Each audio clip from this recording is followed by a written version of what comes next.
Hello Newburg, Pastor Steve here with our Monday Minute for June the 14th, 2021. I want to encourage you, if you haven't done so already, to check out our announcements for this week. Dr. Frank Dunbar has prepared those. You can see that on our website or through our social media and our Facebook and YouTube channel, and you can check those out and that will tell you everything that you need to know. One other reminder is that our rummage sale is starting this week. Our setup is happening starting today, actually starting yesterday on Sunday, and running through this coming Thursday. And we need as many people as are able to come and help to set that up and make it a success. The sale begins Friday morning at 10 a.m. and then again on Saturday morning as well. And we hope that you're able to be there and to help out and to not only help serve the community, but also do a great fundraiser for the church. It's hard to believe that we have been back to in-person worship now for 4 Sundays. Back on May 23rd, on Pentecost Sunday, we opened up, and then now the 2 Sundays subsequent here in June. Things were different when we first started off in May, where we had a very limited capacity in person. But since then, in June, following with the CDC guidelines and the governor and health department's orders, we've been able to expand to 50% in the sanctuary here for the month of June. What's interesting is that even as we have expanded that capacity, we still are seeing about the same amount of people who were coming in the previous couple of weeks. And that's certainly okay. We're all busy, we're all doing a lot of different things. And our online options, as some of you have communicated, is what you still prefer to tune into for our time of worship. All of those are okay, and in fact, that's part of what we had been working on even before the pandemic hit.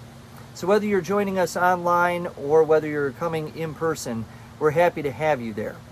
One of the other observations that we've noticed is that while things have come back in person, not everything is the same. Some of that is by design, as we've intentionally crafted the service around minimizing the amount of contact, minimizing the amount of singing that we're encouraging people to do, and any passing of materials, just so we can continue to mitigate the spread of COVID and help us to make our way out of this pandemic.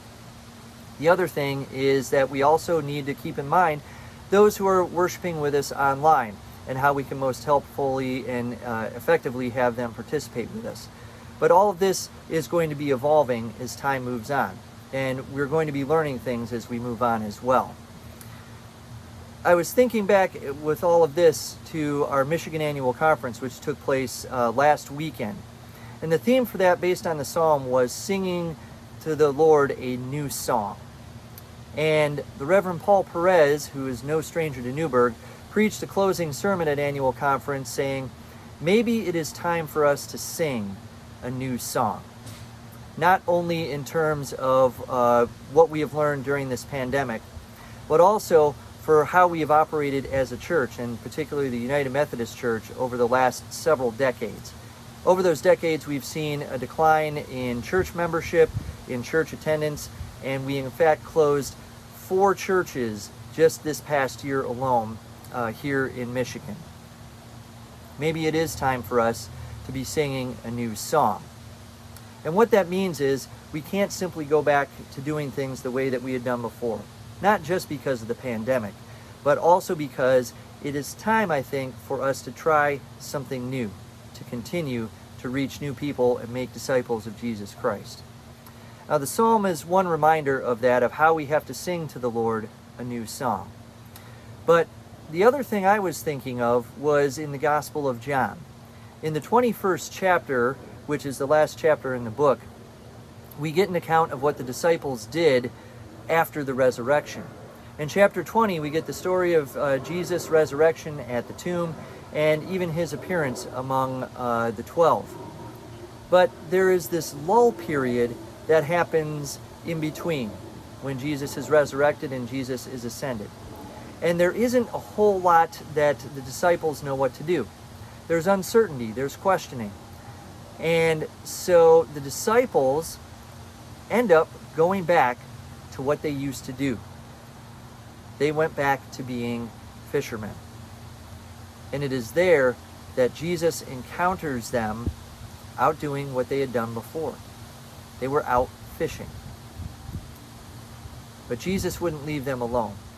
And Jesus was preparing them and telling them that there was something new on the horizon. In fact, during that encounter, when Jesus meets them when they're out fishing and then has breakfast with them on the beach, Jesus specifically talks to Peter and tells him that he is going to go where he doesn't necessarily want to go. And he is going to have to do things that he necessarily doesn't want to do. But he is going to do all of those things for the sake of building the church, and as Jesus says, feeding his sheep.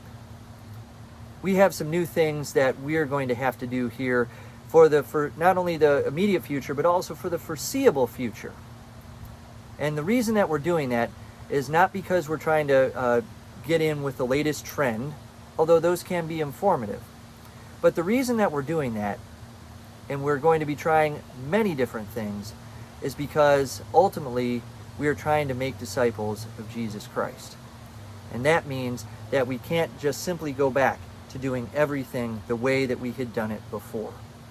Jesus wouldn't let his disciples do that, and I don't believe Jesus wants us to do that even now.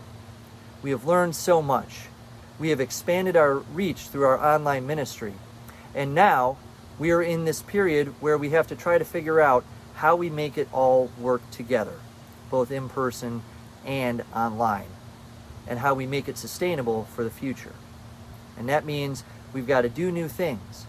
We've got to let go of some old things.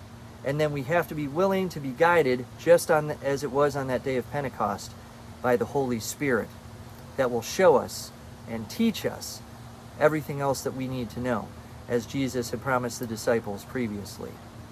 And so as we go into this new season of summer, which is set to begin next week, we also know that we're in a new time and a new season here in the church. And we're going to be trying some new things, and we're going to be learning some new things. And they may not always be the things that we would prefer to do or we thought that we would want to do. But sometimes they're what we have to do in order to make disciples of Jesus Christ. It's time for us to sing a new song.